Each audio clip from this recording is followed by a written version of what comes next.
Nós vamos meditar na palavra de Deus. Eu vou fazer uma introdução um pouco longa aqui. Nós vamos meditar em João capítulo 7. Mas para que você entenda o que está aqui em João 7, eu vou falar um pouco aqui e nós vamos passar um vídeo também de uma reportagem, só para você ter uma noção.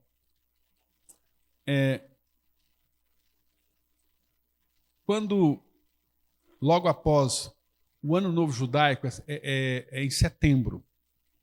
Então, geralmente a maior parte do tempo cai no fim da primavera para nós aqui, que é preso lá o início do outono lá. E logo após a virada do ano para eles, que é em setembro, eles têm uma festa muito importante chamada Sukkot, que nós falamos festa dos tabernáculos, festa das cabanas. E essa festa, o judeu, é uma semana de feriado em Israel. E é de um sábado a outro sábado. É um mandamento bíblico. Lá em Levítico, Deus ordenou essa festa. E essa festa, assim que começa o ano, é para trazer meditação para as pessoas. Você está no ano novo, então é um momento de agradecer. E essa festa, ela combina com o final da colheita, né? Onde é colhido todos os principais frutos e principalmente algumas frutos que são muito importantes para eles, como a romã,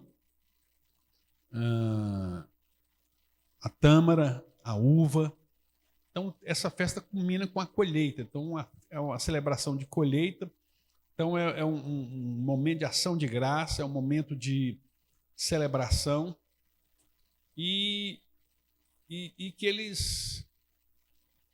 A intenção de Deus em colocar essa festa para o povo judeu foi para o povo judeu, primeiro, lembrar que um dia eles saíram do Egito, de onde eles eram escravos, e agora eles foram morar por 40 anos no deserto. E assim, é interessante porque o trajeto do Egito até Canaã, a Bíblia fala em Deuteronômio, capítulo 1, versículo 2, que é um trajeto que a pé, com criança, com animais, você faria em 11 dias. 11 dias era o tempo necessário para atravessar, mas eles demoraram 40 anos. E naqueles 40 anos no deserto, há uma coisa interessante, é que todos eles moravam em barracas. E Deus fez morada no meio do povo. Deus veio habitar com o povo. Então, todos eles moravam em barracas, e Deus também fez uma barraca para ele morar no meio do povo. É o tabernáculo, né? Então nós podemos falar cabana, podemos falar tenda, podemos falar tabernáculo. São habitações. O povo estava ali no deserto, dormindo em barraca, mas Deus também fez uma barraca lá no deserto e foi morar com eles no deserto. Dizendo o seguinte: olha, nesse período do deserto, eu vou cuidar de vocês. Eu vou prover a água para vocês. Eu vou prover o alimento para vocês. Vocês vão ser abastecidos e cuidados por mim. Eu vou cuidar de cada um de vocês para que ninguém tenha falta de coisa alguma. E Deus falou para eles o seguinte: vocês vão fazer essa festa começar num sábado e vai terminar em outro sábado. São 8 dias de festa. Mas no encerramento,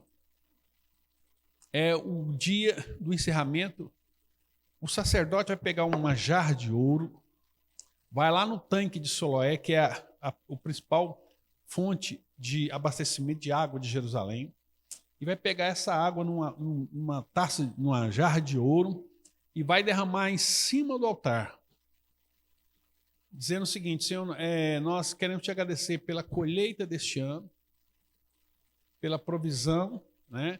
Estamos aqui morando em barracas, como o Senhor falou. Então, Então, naquele período, todo judeu tinha que sair de casa e montar uma barraca. Isso é feito até hoje. Então, quem mora em prédio, os prédios todos têm sacadas. Então, você monta uma barraquinha na sacada do seu apartamento, ou quem mora em casa, uma barraca na sua casa. E não necessariamente você tem que dormir, mas você tem que fazer refeições. Então, as pessoas montam em casa lá, eles vão almoçar debaixo da barraca, tomar café debaixo da barraca. Muitos vão dormir naquela barraca. Importante que aquela barraca tenha folhas de palmeiras, ou então de juncos, né?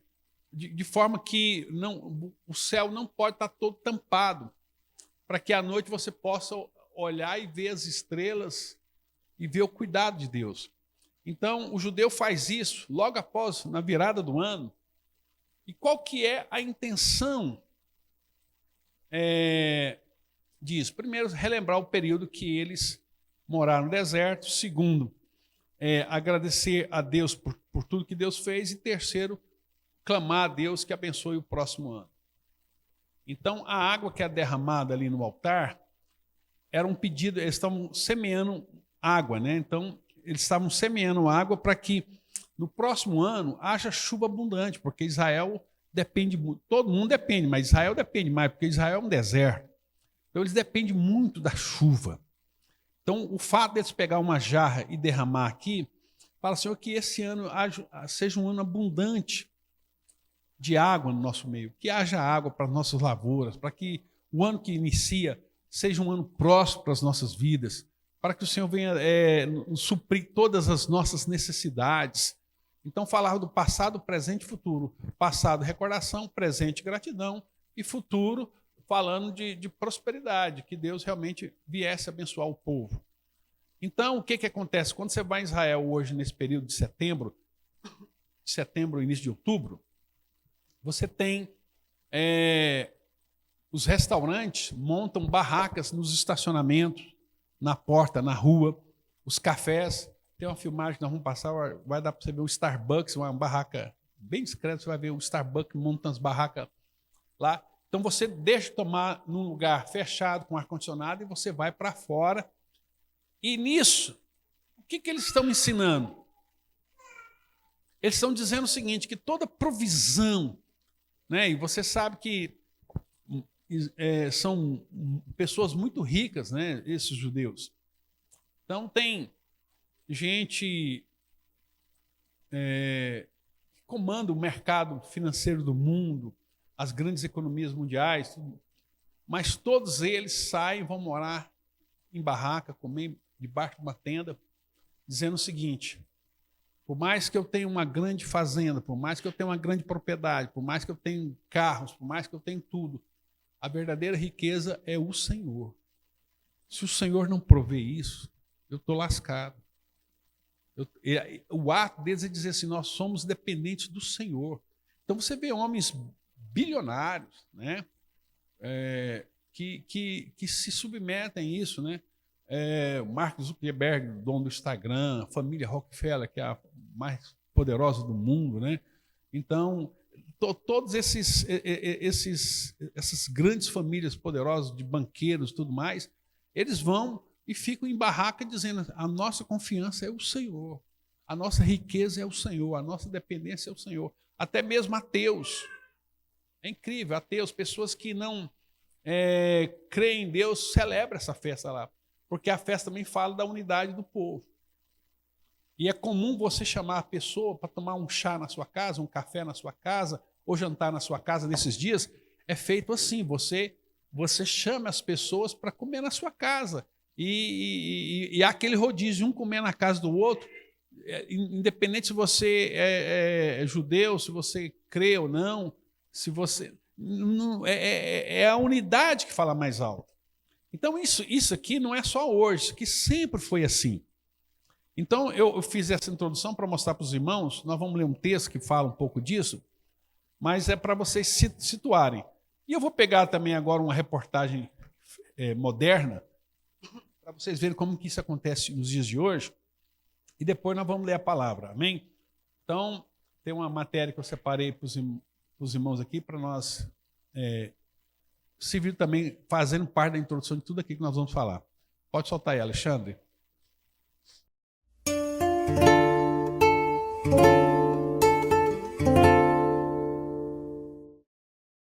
Cabanas montadas em varandas nos prédios, nas ruas, em restaurantes, ao ar livre, são sinais de que estamos em Sukkot, a festa das cabanas, que começa no dia 18 de setembro e termina no dia 25 do mesmo mês. Em Israel é comum ver cabanas montadas em todo lugar, representando a proteção divina. As cabanas relembram o período em que o povo judeu foi expulso do Egito e ficou vagando durante 40 anos no deserto, vivendo em cabanas e tendas muito frágeis. Por isso que no mundo todo os judeus também fazem suas cabanas nessa época. E é muito fácil montá-las. Aqui no Monte Sinai está sendo erguida uma que vai medir cerca de 150 metros quadrados. E é muito simples. Basta madeiras, pregos e folhagens como essa para cobrir o teto. Seguindo o costume dessa data, durante os 7 dias do feriado, as pessoas devem fazer debaixo da sucá as atividades diárias, como refeições, passar o tempo, rezar e até dormir, se possível. Em Israel, existe um serviço de Sukkot móvel, levando-as na bicicleta por várias regiões do país. Essa festa a gente dorme numa cabana, a gente está acostumado a dormir, sei lá, numa casa que tem teto, que tem ar-condicionado, que tem tudo. E a gente vai e dorme, come numa cabaninha, sabe? Então a gente meio que mostra o quanto a nossa confiança em Deus de que nada vai acontecer de ruim é bonito. Então você também realmente larga todos os seus bens materiais para deixar isso tudo na mão de Deus e realmente comer na sucá, comer com Ele, com Deus na sucá. Em Sukkot também se faz uma reza especial com 4 espécies, o lulav, a aravá, o etrog e a adassim, que juntas simbolizam a harmonia e a unidade do povo de Israel. O objetivo dos 4, a gente tem que juntar eles todos, fazer a brachá e movimentar. Por que a gente faz isso junto? Representa o povo de Israel. Tem que ser uma unidade só. Não importa se a pessoa não vem para a sinagoga ou não cumpre as mitzvot, todo mundo tem que estar junto, que é assim que a gente vai estar mais forte e vai ter a unidade do povo de Israel. Depois desse momento bem solene, temível de Rosh Hashanah e Yom Kippur, logo depois, 5 dias depois, já vem esse momento da sucá. E tudo que você pensou, que você prometeu em Rosh Hashanah e Yom Kippur, agora você está botando na prática na sucá, em Sukkot. É só para os irmãos terem uma noção. Agora vamos na palavra de Deus. Eu achei relevante dar toda essa introdução para que você entenda o que nós vamos meditar. Nós vamos meditar aqui em João, no capítulo 7. Então, só recapitulando, no capítulo 5, Jesus cura um paralítico de nascença no tanque de Betesda. No capítulo 6, Jesus faz aí a multiplicação dos pães. E no capítulo 7 vem a festa. A grande festa aí, que é a festa do tabernáculo, a festa de Sukkot, e a barraca é chamada de Sukkah. Agora, engraçado que a palavra tenda, tabernáculo, ela é a mesma palavra usada quando a Bíblia fala assim, lá em João, capítulo 1, que o verbo se fez carne e veio habitar entre nós. Ele está fazendo uma menção a essa festa. Nós sempre falamos isso no nosso Natal, que o verbo se fez carne e veio habitar entre nós. Só que a palavra habitar é tenda. Ele veio morar, ele veio numa tenda ficar entre nós. Então, a tenda fala também daquilo que é provisório. A nossa vida, a nossa casa, aquilo passa.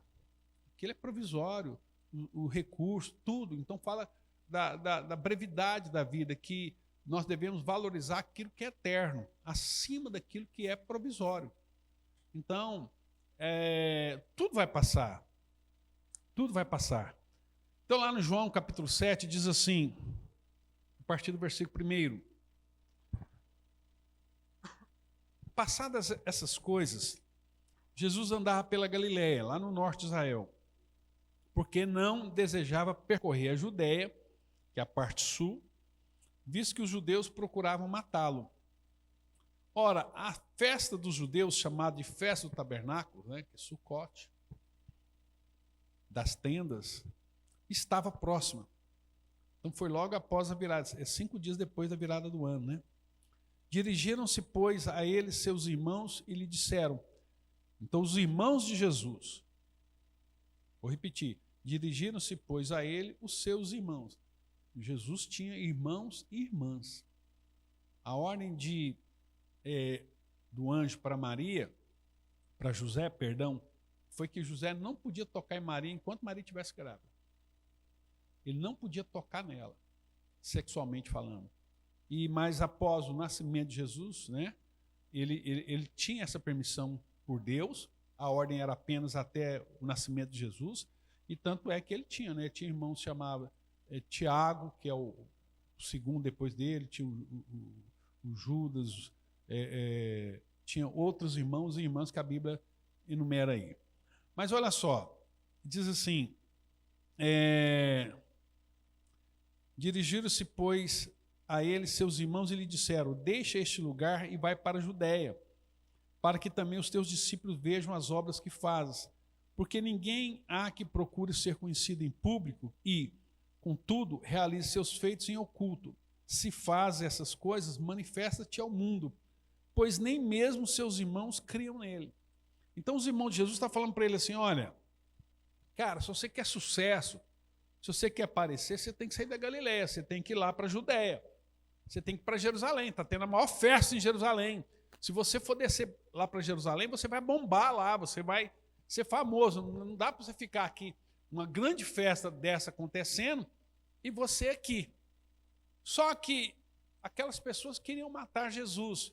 E como eu disse para vocês, se Jesus fosse para lá, ele como peregrino, todo mundo tinha que receber peregrino. Quem morava lá tinha que acolher os peregrinos, ajudar com comida e tudo mais. Ia ter que dormir na casa das pessoas. E Jesus ali, ele sabia que estava todo mundo procurando ele. Ele ia criar um alvoroço. Então Jesus deixa para chegar atrasado na festa. De propósito, Jesus não quer chegar no começo, ele quer chegar mais no final. Então, olha só. Versículo 6. Disse-lhes, pois, Jesus, o meu tempo ainda não chegou, mas o vosso sempre está presente.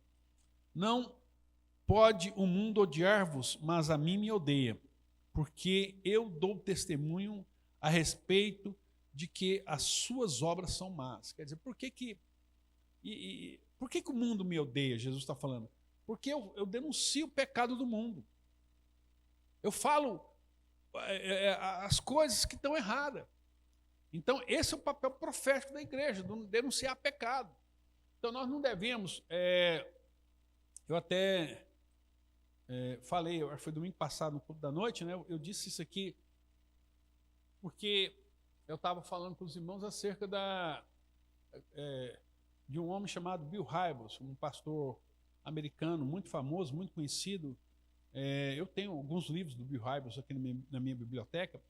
Ele é pastor da igreja em Willow Creek, em Chicago. E o Bill Hybels, ele fez uma pesquisa assim. Ele era muito apaixonado por Jesus no início dos anos 70, mas muitas pessoas estavam deixando as igrejas. E ele fez na faculdade, ele estava na faculdade e perguntava assim, mas por que você não vai mais para a igreja? Por que você não frequenta? O que está acontecendo? E as pessoas falavam, não, eu vou para a igreja.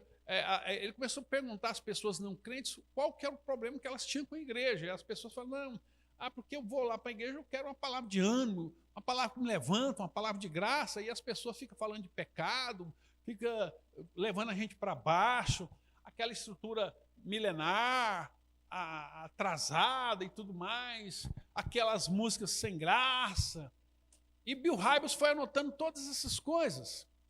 E ele então pegou e fez um mapeamento de uma igreja que pudesse agradar os não crentes.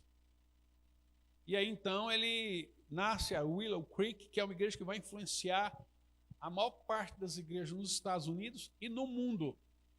Aqui em Goiânia tem muitas, que apesar que a realidade brasileira é um pouco diferente. Lá nos Estados Unidos, a maior parte das igrejas mesmo são aquelas capelas, né? Aquele modelo tradicional, tudo mais, catedrais.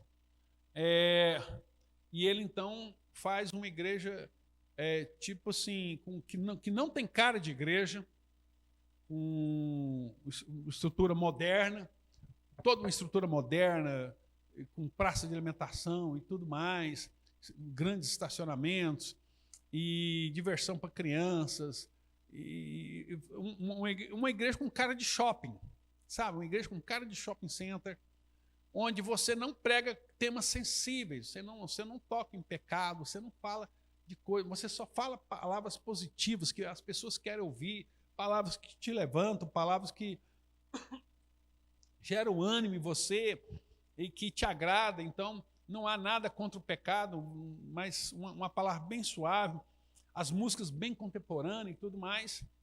E aí a Willow Creek vai se tornar a primeira mega church americana, a primeira grande igreja americana, né? E o crescimento dela é gigantesco e ela vai influenciar a igreja no mundo inteiro a usar esse modelo. De qual que é o problema? Inclusive, se você for no YouTube, tem um documentário em inglês que explica esse modelo de igreja que hoje está caindo nos Estados Unidos, né? Mas esse documentário, se você entrar lá na configuração, você consegue colocar lá, mudar lá para inteligência artificial, ele vai fazer a dublagem para você. Então, assim, é uma igreja que não tem cara de igreja, é uma igreja que tenta agradar o mundo. Cara, qual que é o problema disso? Jesus nunca quis agradar o mundo. Você não faz uma igreja para agradar o mundo, você faz uma igreja para glorificar o nome do Senhor Jesus. É o que Jesus está dizendo nesse texto que eu li para vocês. Versículo 7. Não pode o mundo odiar-vos, mas a mim me odeia, porque eu dou testemunho a respeito que as suas obras são más. Então a igreja é essa, a igreja está aqui para ser sal mesmo, para incomodar, para gerar desconforto, e não um lugar agradabilizado. Isso aqui não é um shopping center, isso aqui não é um lugar de recreio, para você frequentar o domingo e um descargo de consciência, não. Aqui é o lugar onde se reúne os filhos de Deus, e nós temos uma missão clara, a missão de proclamar o evangelho do Senhor Jesus Cristo. E nós vamos ser, e esse é o papel da igreja. A nossa preocupação tem que ser em agradar a Deus. Nós não temos que fazer uma igreja para agradar o mundo, mas uma igreja para agradar a Deus, o modelo. E como é que nós agradamos a Deus? Pregando o evangelho. O que Deus quer de mim e você é que nós sejamos pregadores, nós damos testemunha. Nós testemunhamos.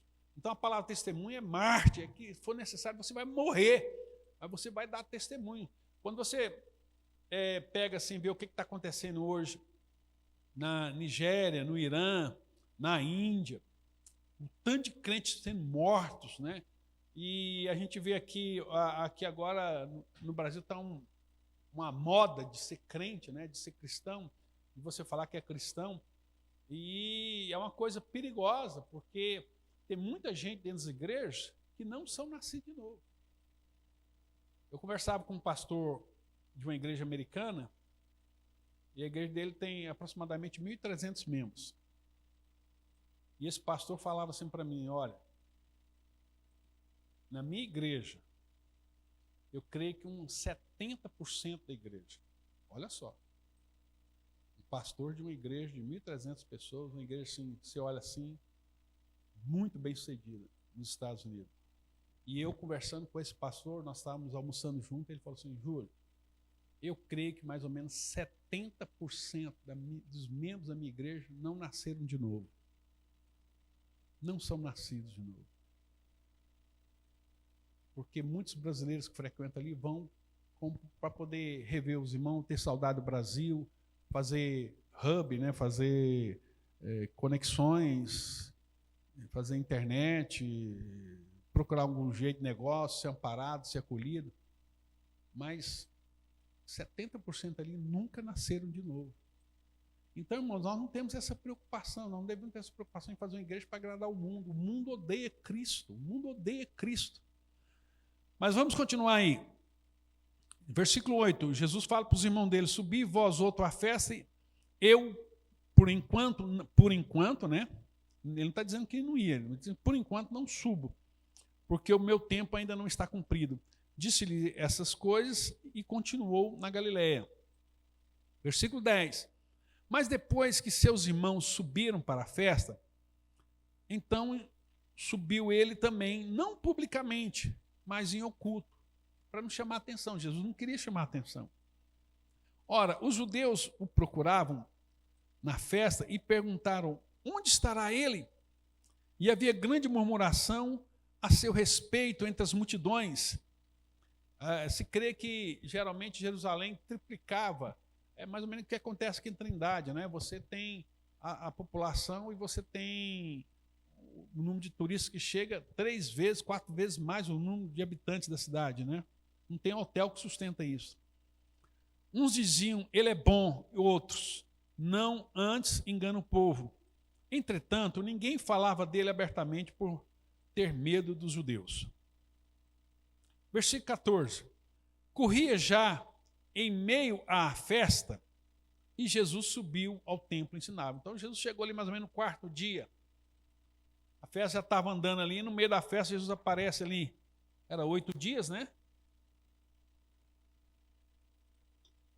Ali por volta do 4º dia, Jesus chega.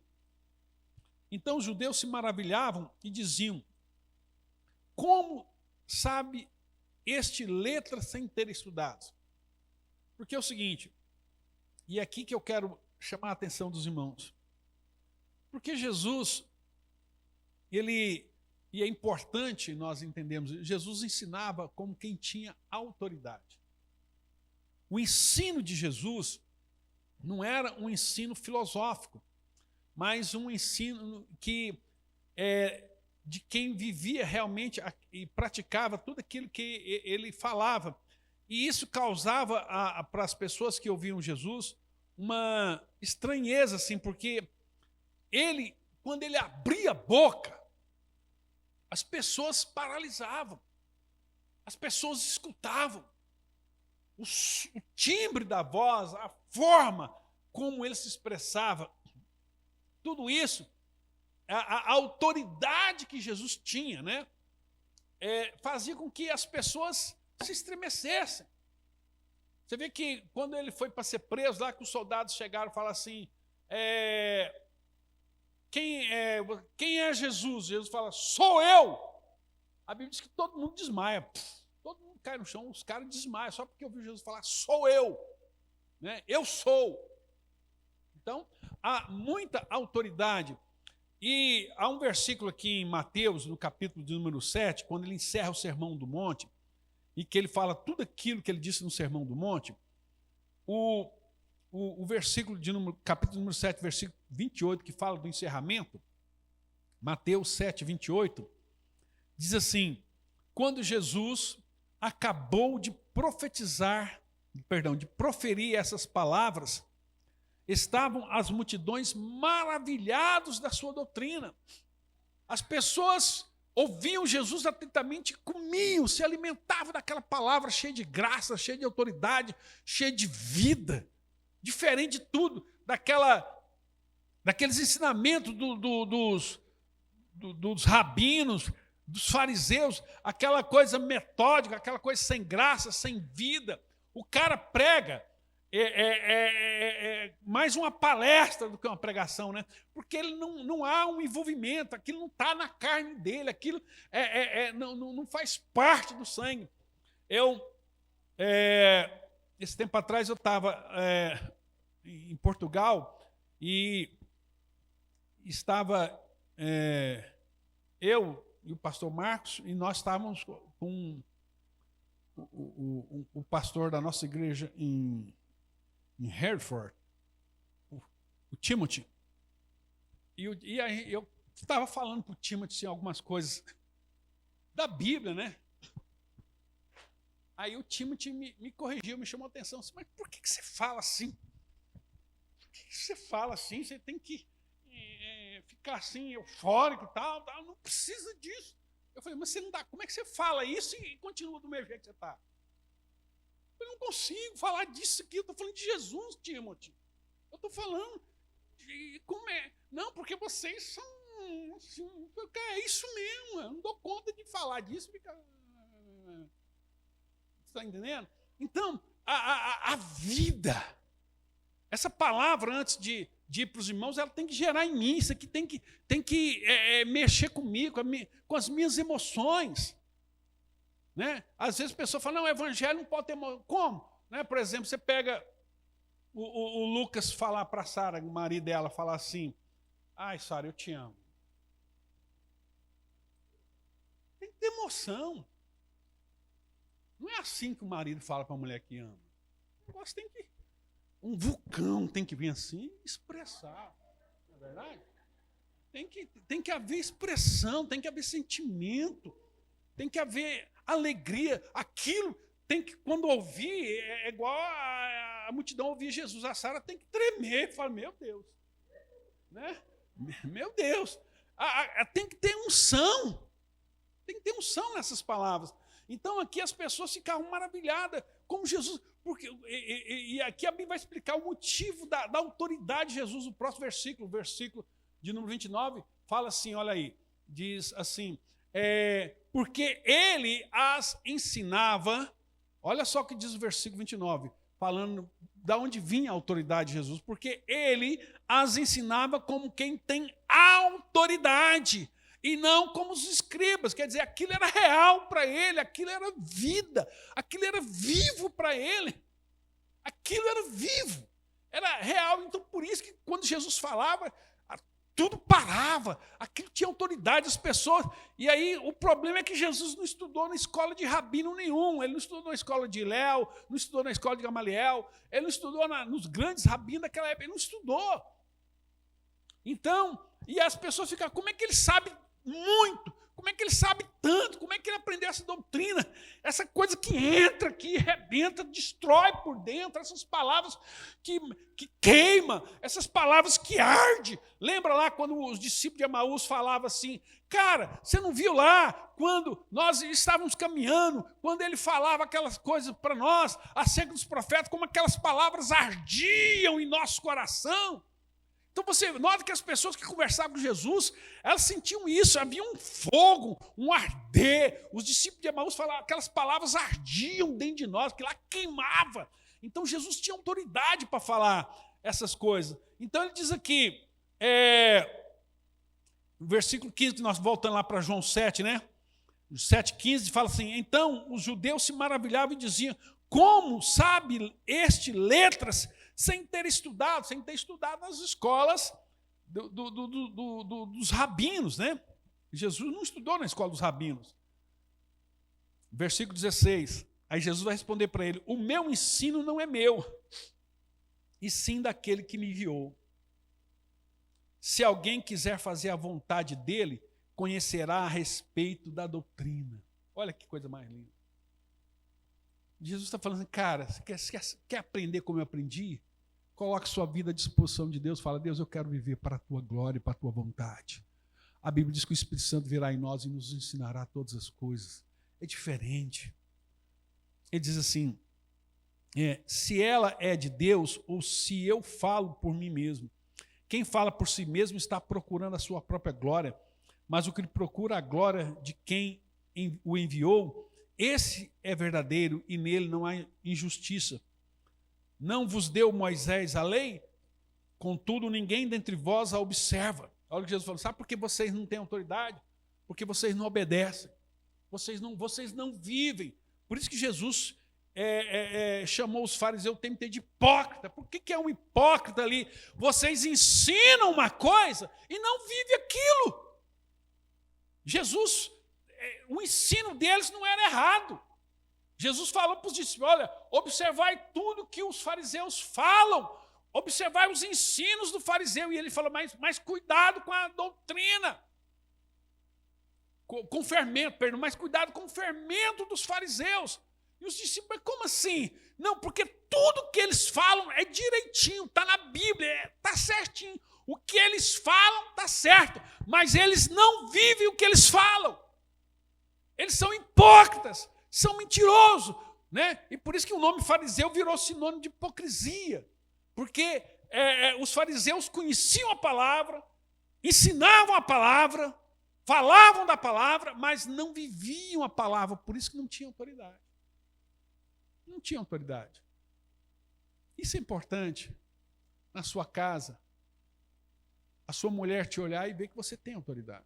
Que você é um homem de Deus, seus filhos, a sua família, no seu trabalho, as pessoas reconhecendo que você realmente é um homem, uma mulher de Deus.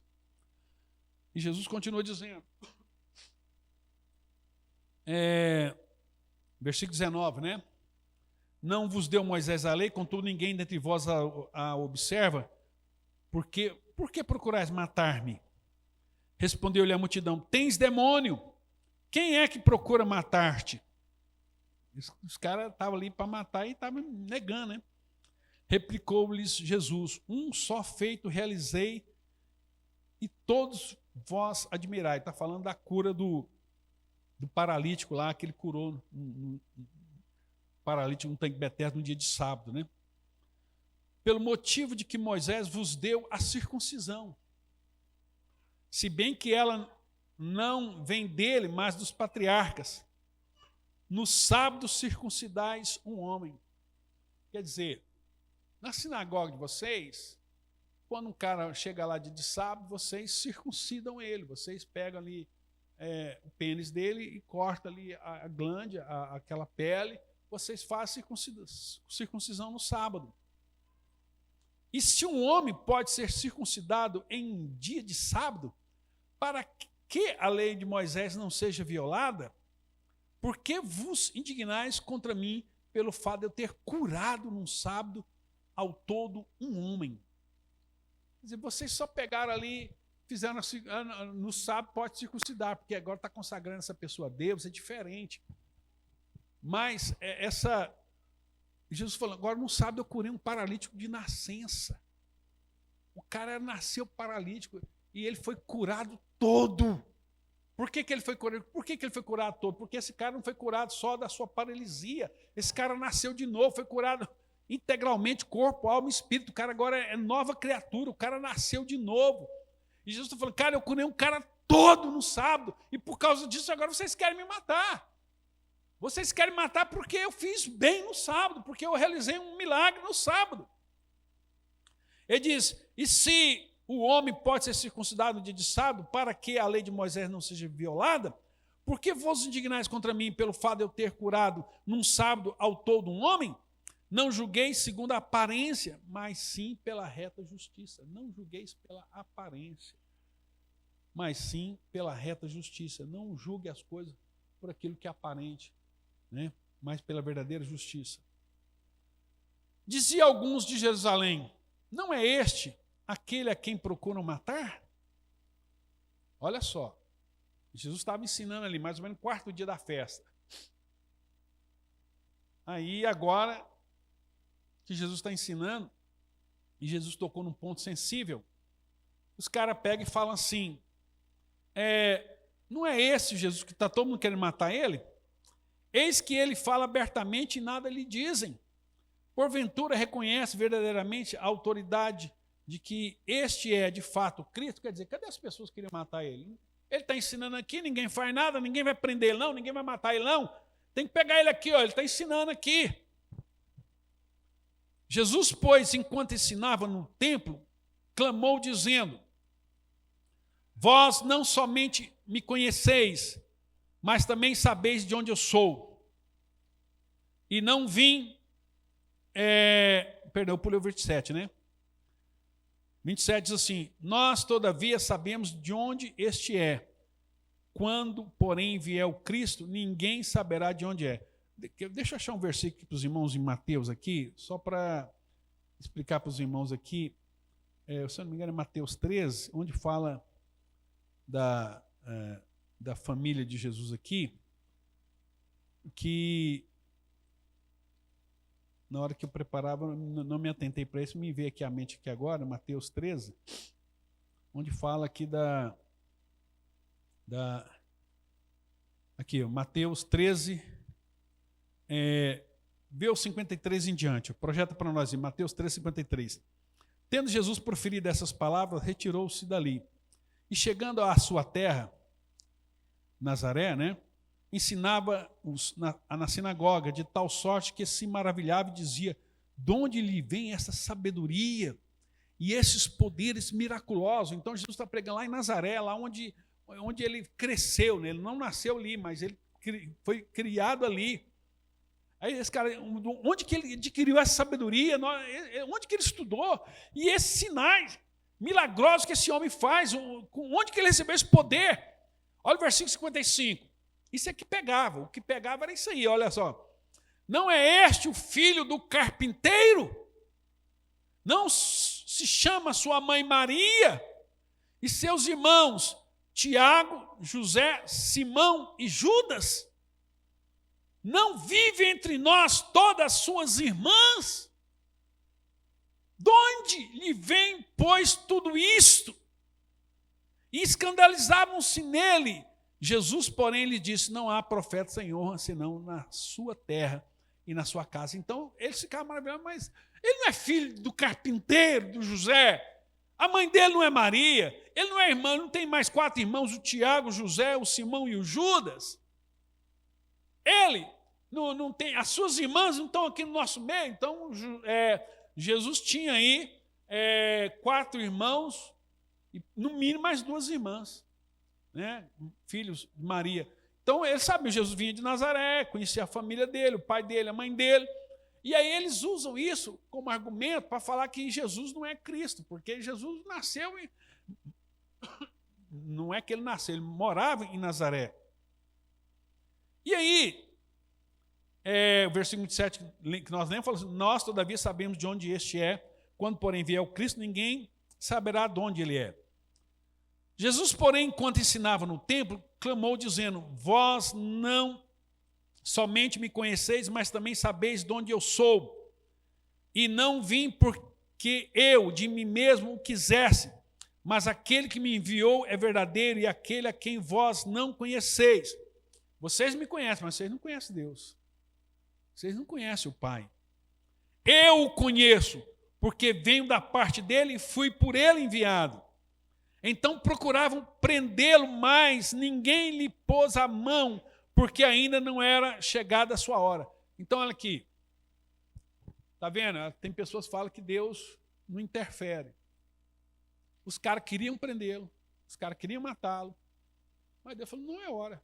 Lá em Nazaré mesmo, os caras foram pegar Jesus lá, levaram Jesus lá, e todo mundo pegou na pedra: vão matar ele, vão matar. Jesus falou: não é chegada a minha hora, dá licença, vamos embora para minha casa. E ninguém foi capaz de tirar uma pedra. Então, irmãos, nada se acontece na minha vida e na sua vida sem a permissão de Deus. Você tem que ter essa consciência. E que mesmo que quando coisas ruins vierem acontecer conosco, e vão acontecer coisas ruins, né? Estou pregando aqui o que os pregadores discípulos de Bill Hybels falam que não acontece, né? Que só fala coisa boa. Então, quando vier um dia difícil, você saiba que Deus está no controle, que aquilo não aconteceu sem a permissão de Deus, mas que Deus controla todas as coisas. Então, olha só. Versículo 31. Contudo, muito dentre as multidão creram nele e diziam: quando vier o Cristo, fará, porventura, maiores sinais do que este homem tem feito? Presta atenção, outra coisa importante. Na festa dos tabernáculos, porque lembra lá no deserto, Deus fez uma tenda, morava com o povo ali, e a tenda era Deus morando com o povo. Então, quando Jesus se encarna, fala: Jesus tabernaculou, né, entre nós. O verbo se fez carne e tabernaculou. Ele se fez tenda entre nós. Então eles criam que o Messias vai voltar, iria voltar no mês de setembro, outubro, início de outubro, final de setembro, início de outubro. Na festa do tabernáculo. Eles criam, sim, o Messias vai vir na festa dos tabernáculos, quando a gente estiver aqui, porque há uma... Como é que se fala? Há uma teoria judaica nesse sentido. Inclusive, a data mais provável do nascimento de Jesus é isso mesmo, é em setembro. Então, os judeus criam que o Messias viria em setembro final de setembro, início de outubro. Então, isso era muito forte. Ele fala, o Messias vai vir. Aí os caras que viram os milagres de Jesus falaram, cara, se Jesus não é o Messias, será que vai vir um Messias? Quando o Messias vier, ele vai dar conta de bater o recorde aqui? Porque o milagre que Jesus fez aqui é complicado, é difícil bater essa meta aqui, né? É difícil subir essa régua. Então, eles estavam tão maravilhados com o ensino e com os milagres de Jesus, que muitos creram, falaram, cara, não, esse aqui é o Messias. Ele é o Messias. Continuando aí, versículo 32. Os fariseus, ouvindo que a multidão murmurar essas coisas a respeito dele, então os fariseus também, está todo mundo acreditando em Jesus, crendo. Juntamente com os principais sacerdotes, enviaram guardas para o prenderem. Então, presta atenção, os fariseus, não tem que parar esse homem, vão mandar os guardas, vão prender ele, agora vão prender ele. Guarde isso aqui. Versículo 33. Ainda por um pouco de tempo estou convosco, depois irei para junto daquele que me enviou. A vez de procurar-me e não me achareis, também onde eu estou, vós não podeis ir. Ele está falando quando ele morrer e ressuscitar e for para a glória, né? Está falando, esse povo aqui não vai poder ir lá. 35. Disseram, pois, os judeus uns aos outros, para onde irá este que não possamos achar? Irá, porventura, para a dispersação entre os gregos, com o fim de ensinar? Quer dizer, ele vai sumir, vai para a Europa, vai sair de Israel, nós nunca mais vamos vê-lo? O que significa, de fato, o que ele diz? A vez de procurar-me e não me achareis. Também onde eu estou, vós não podeis ir. Por quê? Porque ele vai estar no céu, vai estar na glória, na presença de Deus. E vocês rodaram. Não vão estar lá. Não tem jeito. Agora presta atenção. Os guardas estão lá para prender Jesus. Os guardas chegaram ali para prender Jesus. Está aquela tensão. Versículo 37. É o último dia da festa. No último dia, o grande dia. Lembra que eu falei para vocês que o sacerdote ia lá no tanque de Siloé, pegava uma jarra de ouro, cheia de água, e derramava, consagrava aquela água no altar como semente, para que no próximo ano houvesse prosperidade, houvesse chuva abundante, para que de novo eles pudessem agradecer a Deus pela colheita e tudo mais, que a água é a fonte de vida, eles moram no deserto, eles dependem da água, a água é sinal de prosperidade, de dependência total de Deus, que a água é que vai matar a sede, que a água vai saciar a nação, que vai ter prosperidade, a água é a fonte de prosperidade e tudo mais. Então, olha só, no último dia, no outro sábado, no último dia, o grande dia da festa, levantou-se Jesus e exclamou. Então Jesus dá um berro, Jesus grita para a multidão em Jerusalém. Ele clama, ele chama a atenção com aquela voz de muitas águas, aquela voz de trovão. Jesus dá um clamor em Jerusalém para que Jerusalém escute a sua voz. Ele diz, se alguém tem sede, venha a mim e beba. Gente, essa voz, essa frase ecoou pela cidade. Quem crê em mim, como diz as Escrituras, do seu interior fluirão água viva. Quem tem sede, vem a mim e beba. E aquele que crê em mim, rios de água viva fluirão do seu interior. É a mesma coisa que ele falou para a mulher samaritana. Ele diz, olha, se você soubesse quem é que te pede, dá-me de beber, você lhe pediria água e ele te daria águas vivas. Água viva. Água volumosa, torrentes de água. Né? E a palavra interior aqui é útero. Né? No seu útero vai brotar uma fonte de cachoeira de água abundante, de correnteza, de água viva, de água abundante. E ele próprio, João, vai traduzir o que Jesus está falando. João fala assim, isto ele diz com respeito ao Espírito que haviam de receber os que nele crescem, pois o Espírito até aquele momento não fora dado, porque Jesus não havia sido ainda glorificado. E não é o meu caso, e não é o caso de você, porque o Espírito já foi glorificado, o Espírito já veio, e em nós, Jesus prometeu que vai fluir fonte de água viva, água abundante. Quem tem sede, vem a mim e beba, disse Jesus. Quem tem sede, vem a mim e beba, e rios de água viva fluirão do seu interior. Então, se você tem realmente o Espírito Santo na sua vida, se o Espírito Santo habita no seu coração, você tem que dar lugar, vazão a essa torrente, essa fonte de água viva e jorrar para abençoar pessoas, família, casa, e não ficar ensimesmado com as suas lutas e dificuldades, mas preocupar em dar vida aos outros, para que todos possam beber da água da vida. Diz mais, versículo 40. Então, os que dentro do povo tinham ouvido essas palavras diziam: este é verdadeiramente o profeta. Cara, Jesus falou isso, essas palavras que eu estou falando para vocês. Quem tem sede, vem a mim e beba. Quem crê em mim, como diz as Escrituras, do seu interior fluirão rios de água viva. E quando as pessoas ouviram isso, essa palavra bateu no peito dessas pessoas, mexeu, contorceu, queimou, ardeu, e as pessoas disseram: este é verdadeiramente o profeta. Este é verdadeiramente o profeta. Irmãos, quando eu chegar no céu, eu quero chegar para Jesus. Jesus, volta o HD para mim lá. Deixa eu ver essa cena. Mostra para mim lá como é que foi isso. Porque isso aqui, irmãos, isso aqui foi algo fantástico. As pessoas ao ouvirem a voz, e eu sei que foi poderosa por causa disso que está falando. E olha mais, versículo de número 47. Outros diziam: ele é o Cristo. Uns diziam: ele é profeta, ele é Cristo. Outros, porém, perguntavam: porventura o Cristo virá da Galileia? Cara, eu quero crer, mas ele é da Galileia. Não diz as Escrituras que o Cristo vem da descendência de Davi e da aldeia de Belém? De onde era Davi? Né? Então, o cara queria crer, mas estava em dúvida ali, né? Assim houve uma dissensão entre o povo por causa dele, e alguns dentre eles queriam prendê-lo, mas ninguém lhe pôs a mão. Os soldados não deu conta de prender Jesus. E olha só, versículo 45. Voltaram, pois, os guardas à presença dos principais sacerdotes e fariseus e lhes perguntaram: por que não o trouxeste? Não mandei vocês ir lá prender Jesus, trazer Jesus preso. Por que vocês não trouxeram Jesus preso?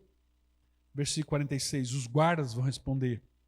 Responderam eles: jamais alguém falou como este homem.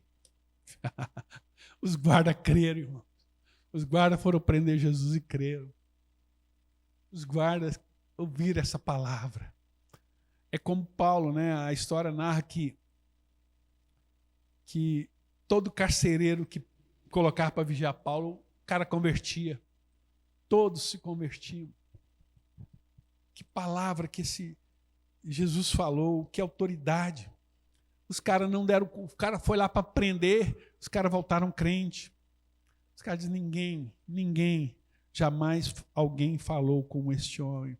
E eu quero que o Espírito Santo fale no seu coração também nessa manhã. Que essa palavra, assim como impactou aqueles guardas, aqueles fariseus, entre no seu coração e transforme a sua vida. Para que você seja verdadeiro, essa palavra possa mexer com você, com as suas emoções, mexer com a sua maneira de agir, mexer com a sua maneira de falar, de proceder. Encerrando, ele diz, versículo 47, replicaram-lhe, pois, os fariseus: será que também vocês foram enganados? Porventura creu nele alguém dentre as autoridades ou algum dos fariseus? Olha só, os fariseus falaram assim: porque vocês são pobres, vocês são indoutos, vocês são incultos, vocês não são cultos. Vocês não são. Porque gente inteligente não crê em Jesus. Já viu que algum fariseu creu? Irmão, ali do lado tinha uma turma deles. O próprio Nicodemo estava ali. Nicodemo deve ter feito assim. Levantou, porque tinha medo de falar, né? Mas olha só. Versículo 49. Quando esta plebe, você vê que eles acham que eles são superiores. se julgam superiores. Quando essa plebe que nada sabe da lei, quanto a esta plebe que não sabe nada da lei, é maldita, esse povo que crê neles é maldito. Nicodemos, um deles, que antes fora ter com Jesus e creu, né? Perguntou-lhes: acaso a nossa lei julga um homem sem primeiro ouvi-lo e saber o que ele fez? Respondeu eles: dar-se-á o caso de que também tu és da Galileia? Quer dizer, eles julgavam Jesus só porque Jesus foi criado na Galileia. Examinas e verá que da Galileia não se levanta profeta, né? E cada um foi para a sua casa. Então, da Galileia não se levanta profeta. Mas a própria Bíblia profetizou que na Galileia nasceria o Messias, né? O Messias, a terra que estava em trevas, resplandeceu a luz. Queridos, que Deus possa falar no seu coração. E eu quero orar para você que essa autoridade que Jesus tinha venha sobre a sua vida, sobre a nossa vida. Que quando você falar, as pessoas possam ser impactadas pela autoridade que vem da sua boca. Você é instrumento de Deus. Esse mesmo Jesus aqui da Bíblia, esse mesmo Jesus, hoje habita no seu coração. Dá vazão a esse Jesus para falar na sua boca. Dá vazão a esse Jesus, deixa ele profetizar na sua boca. Deixa Jesus falar através da sua boca. Deixa Jesus ministrar através da sua vida. A autoridade do Senhor Jesus sobre a sua casa, sobre a sua família. Use a autoridade. Jesus falou assim, quando ele subiu aos céus, lá em Mateus, ele disse assim: eis que eu vos dou autoridade. Essa autoridade você já tem, meu irmão. Deixa essa autoridade florescer no seu coração. Amém? Vamos colocar-nos em pé, eu quero orar com vocês.